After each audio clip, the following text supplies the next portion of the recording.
You've just purchased one of the CAOS rear wheel bags. One of the things you're probably going to ask is, how do I fit it to my tyres?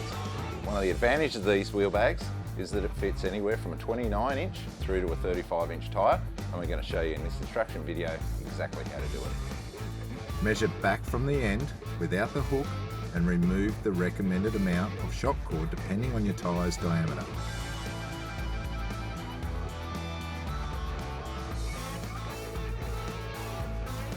Fit the hook supplied immediately to prevent fraying. Attach the anchor strap around your wheel mount bracket or wheel.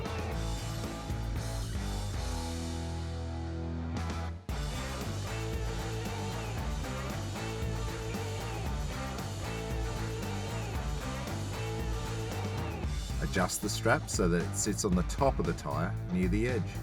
Attach the buckle at the top of the bag to the anchor strap and adjust so that the bag sits nicely in the middle of your wheel. Pull the shock cord and X straps around the tyre first, then connect the two hooks together. So there it is. 4 easy steps on getting your new rear wheel bag all hooked up and ready for your next adventure.